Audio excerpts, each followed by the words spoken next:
What if I told you the greatest dictators in history didn't rise through brute strength? They rose through dark psychological manipulation, mass control, thought control, emotional domination.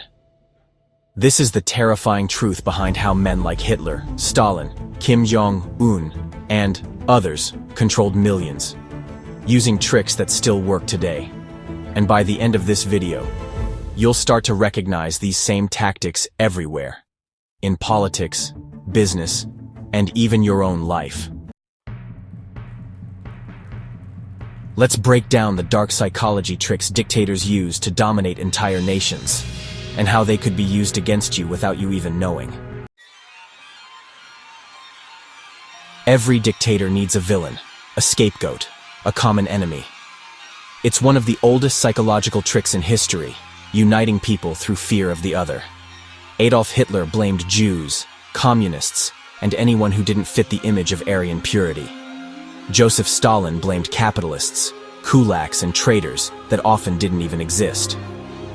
Kim Jong Un blames the West, and especially the United States, for North Korea's poverty and isolation. Why? Because creating a common enemy allows a dictator to redirect blame away from their failures and give people a cause to rally behind. It's a psychological sleight of hand. Instead of questioning the system, people get emotionally invested in fighting the enemy. And this tactic isn't exclusive to totalitarian regimes. It's still used today, in politics, in marketing, in culture wars. Anytime you hear us versus them, your mind should immediately question, who benefits from this division? There's a psychological principle called the illusion of truth effect.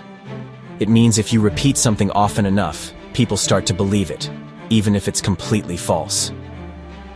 Dictators have always used this. The Nazi regime repeated slogans like Ein Volk, Ein Reich, Ein Führer. One people, one empire, one leader, until they became embedded in the German psyche. Stalin's propaganda machine flooded newspapers, posters, and schools with constant repetition of his ideas. North Korean children learn from birth that their leader is a godlike figure, not through logic, but endless repetition. When the brain hears something over and over, it starts to feel familiar, and the brain equates familiarity with truth. In the modern world, this tactic is amplified by social media algorithms.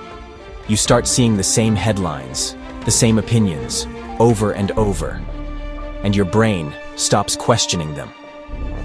Beware what you hear often. Repetition doesn't make it true. It makes it dangerous. Dictators don't just give speeches. They perform mass hypnosis. Take Adolf Hitler as an example.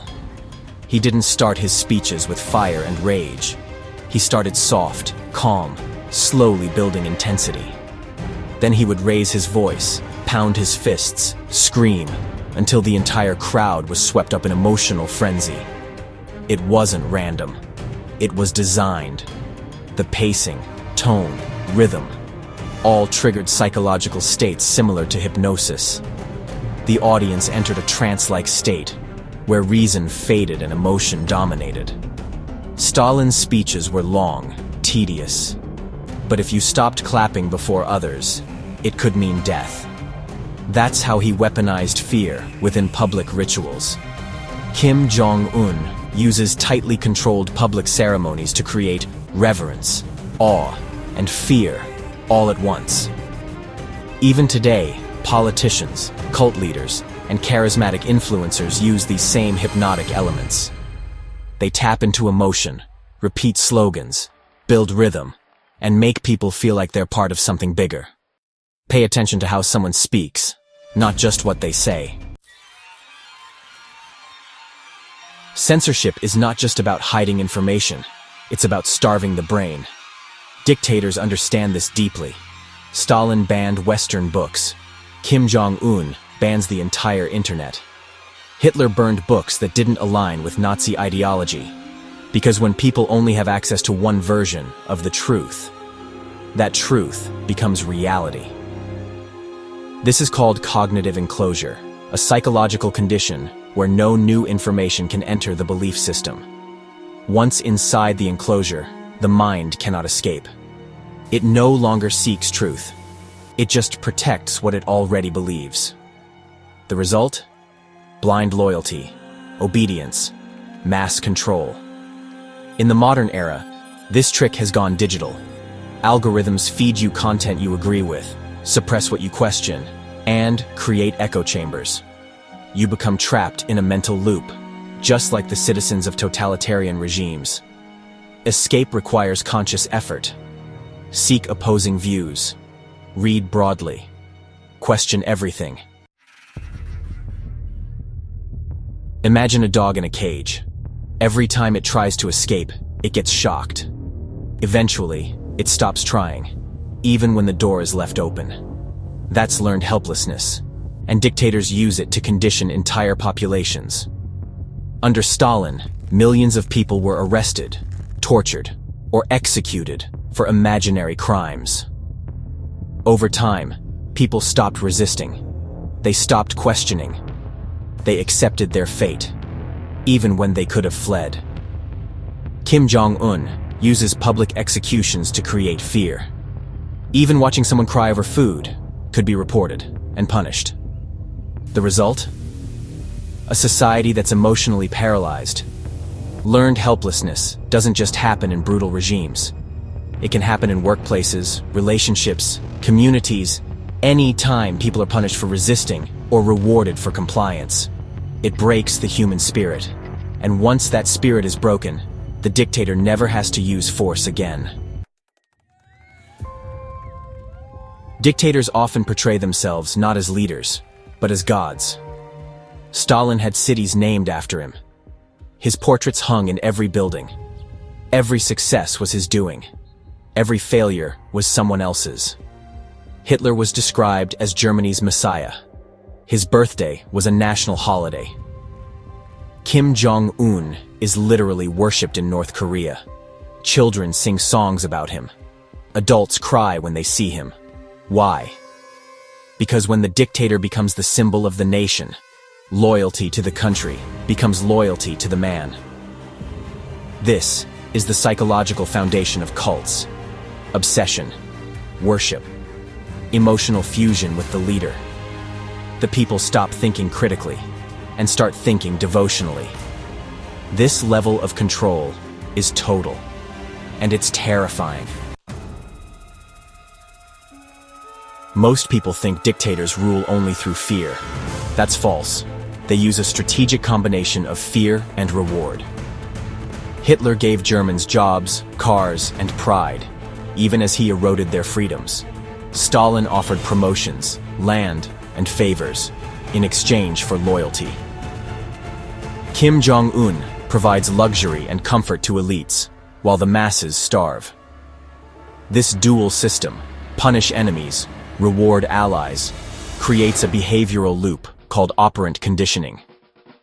People don't just avoid resistance, they crave compliance. They seek the dictator's approval to survive. The people police themselves. The control becomes internal. Dictators don't just control the present, they rewrite the past. Stalin literally erased people from photographs. Textbooks were rewritten. History was manipulated to glorify his role. North Korean children learn a completely fictional version of the world, where the Kims invented everything. When you control the past, you control identity. When you control identity, you control action. Even in democratic countries, history is often rewritten, whitewashed, or distorted to serve political agendas. Watch carefully what stories are being told, and more importantly, what stories are being erased. Dictators isolate people, not just physically, but mentally. North Koreans can't access global news. Soviet citizens couldn't travel freely. Neighbors spied on each other. Families were divided by distrust. This breaks down collective resistance. Because when people are isolated, they can't organize. When they can't organize, they can't rebel. Dictators understand that loneliness is a weapon. But in modern life, mental isolation still happens through division, addiction, algorithmic bubbles. We're more connected than ever, but lonelier than ever. And that's dangerous. Because an isolated mind is an easy mind to control. Perhaps the darkest trick of all is this: convincing people that control is safety, that surveillance is protection, that obedience is patriotism, that censorship is truth. Dictators don't always force their people to kneel. They persuade them that kneeling is noble. That's when control becomes unbreakable, because it's no longer imposed from above. It's accepted from within. And that's the scariest part. These dark psychology tricks were used to control millions, but they're not ancient relics. They are alive today, in politics, in media, in technology, even in the workplace. The question is, can you spot them? Now you can. Stay sharp, stay free, and subscribe to Power Plays Network, where we reveal how power really works, because the game is being played, whether you know it or not.